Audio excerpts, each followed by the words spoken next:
एक नई वीडियो के साथ आज मैं फिर हाजिर हूं। आपका होस्ट और श्रीकांत जोशी आपका स्वागत करता हूं मेरे रिव्यू मास्टर में। दोस्तों, आप लोगों ने यह जरूर सुन लिया होगा कि इसरो ने एक सबमर्सिबल कैप्सूल डिजाइन किया है जो कि डीप सी एक्सप्लोरेशन के लिए इस्तेमाल किया जाएगा। और यह कहा जा रहा है कि कुछ 6000 मीटर तक ये समंदर के अंदर जाकर वहां एक्सप्लोरेशन कर सकता है। तो क्या इसका पूरा डिजाइन है, कौन संस्था इसको इस प्रोग्राम को फंड कर रही है या इस प्रोग्राम को लॉन्च की है, विश्व में इस प्रकार के कितने देश हैं जिनके पास इस प्रकार की टेक्नोलॉजी आ चुकी है, और चाइना का इसमें क्या स्टेटस है या चाइना कहां पर इस टेक्नोलॉजी में टिकता है, इन सारी चीजों में हम लोग इस वीडियो में डिस्कस करेंगे। तो चलिए जान लेते हैं। सबसे पहले हम लोग ये बात कर लेते हैं कि जो सबमर्सिबल कैप्सूल डिजाइन हुआ है इसरो के द्वारा, वो किस संस्था के द्वारा करवाया गया है। आपने नाम सुना होगा national institute of ocean technology, और इसको कुछ 6500 करोड़ रुपए का एक प्रोग्राम पास किया गया है। और इस प्रोग्राम के तहत इनको एक पूरा का पूरा सबमर्सिबल कैप्सूल डिजाइन करना है, बनाना है, और तब जाके समंदर की सतह को एक्सप्लोर करना है, वहां पर उपलब्ध खनिज पदार्थों को निकालना है, एक्सप्लोर करना है। इसके अलावा क्लाइमेट चेंज का क्या इफेक्ट पड़ रहा है ओशन की सतहों पे, उन सभी चीज को स्टडी करना है। पर इसके लिए जो मेन कैप्सूल डिजाइन करना था उसका कॉन्ट्रैक्ट दिया गया या एक MOU साइन किया गया इसरो के साथ, और इसरो ने कुछ 8 मीटर थिक यानी कि 8 मीटर मोटाई की एक टाइटेनियम की चादर से कुछ 2 या 2.5 मीटर डायमीटर वाले एक कैप्सूल का डिजाइन तैयार किया है। अभी फिलहाल ये केवल पेपरों में है, डिजाइन इसका पूरा बना है, और इस डिजाइन को अप्रूव करने के लिए जर्मनी की एक संस्था के पास को भेजा जाएगा, और जर्मनी की संस्था कुछ 1 महीना लेगी, और फिर इसके बाद जब इस डिजाइन को अप्रूव कर दिया जाएगा 1 साल लगेगा इसके पूरे फैब्रिकेशन में। जबकि इसी समय NIOT यानी कि national institute of ocean technology develop करेगी इसके लिए इलेक्ट्रॉनिक सिस्टम, और इसमें जो लाइफ सपोर्ट सिस्टम लगने हैं उस चीज को। जैसा कि मैंने आपको बताया, इस कैप्सूल की जो खास बात यह रहेगी कि यह 6000 मीटर तक जा सकती है समुद्र की सतह में, यानी कि 6 किलोमीटर तक जाके एक्सप्लोरेशन कर सकती है। इसमें जो क्रू मेंबर हैं वो 3 लोग हो सकते हैं। इसमें एक ऑपरेटर होगा, 2 साइंटिस्ट होंगे।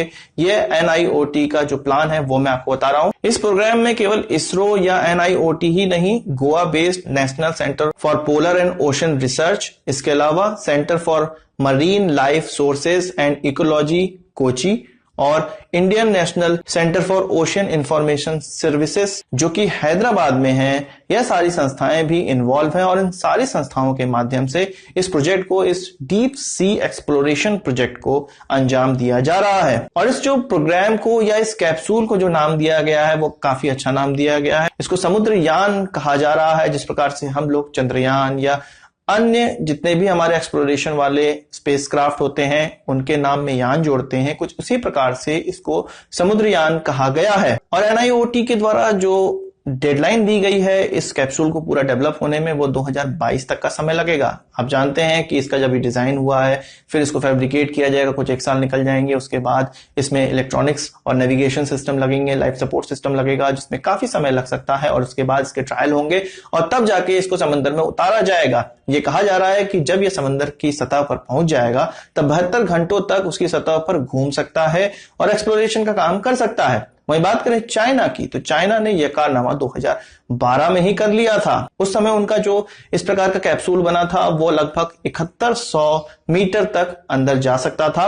पर अब कुछ दिनों पहले खबर निकल कर आई थी कि अब उन्होंने 10,000 मीटर तक जाने वाला कैप्सूल डेवलप कर लिया है, जिसमें कि टाइटेनियम एलॉय का ही इस्तेमाल किया जा रहा है। यानी कि ये जो टाइटेनियम है ये बहुत महत्वपूर्ण पदार्थ है। एक्चुअल में समंदर के पानी से सारे मटेरियल करोड हो जाते हैं, पर टाइटेनियम इसमें टिका रहता है, इसलिए टाइटेनियम के एलॉय का ही इस्तेमाल इस प्रकार के कैप्सूलों में किया जाता है। 2012 में उनके द्वारा जो कैप्सूल डिजाइन किया गया था, डेवलप किया गया था, उसका नाम है जियाओलोंग, और यह उनके मिथिकल सी ड्रैगन के नाम पर रखा गया है। इसके द्वारा उन्होंने मरियाना ट्रेंच की एक्सप्लोरेशन की थी, और इसी मरियाना ट्रेंच को कहा जाता है कि यह विश्व का सबसे गहरा ट्रेंच है, सबसे गहरी समुद्री सतह है, और यह पैसिफिक ओशन में है। और इसी के और ज्यादा एक्सप्लोरेशन करने के लिए जो अगला उनका वेसल है, जो कैप्सूल है, उसको डेवलप किया जा रहा है। अभी हालांकि यह केवल प्रेशर टेस्ट को पास किया है, पर अभी इसको सी में उतरने में काफी समय लगेगा। और इस 10 किलोमीटर वाले कैप्सूल के द्वारा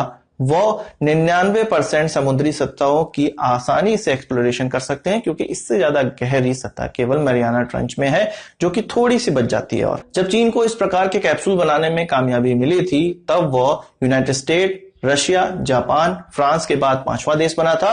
और जब भारत को इस प्रकार के कैप्सूल बनाने की कामयाबी मिल जाएगी तो भारत 6ठा देश बन जाएगा। पर हम अगर चाइना से स्पर्धा की बात करें तो हम उनसे लगभग 10 साल पीछे हैं इस प्रकार के कैप्सूल डेवलपमेंट में। तो आशा करते हैं कि यह कैप्सूल जल्द से जल्द डेवलप हो जाएगा। हालांकि अभी इसका केवल डिजाइन तैयार हुआ है, बहुत ज्यादा हमें खुश होने की आवश्यकता नहीं है। पर यह बहुत खुशी की बात है कि हम डीप सी एक्सप्लोरेशन में अब बढ़ रहे हैं और 6ठे देश इस प्रकार के बन रहे हैं जो कि इस क्षेत्र में कूद चुके हैं। आज के इस वीडियो के लिए बस इतना ही।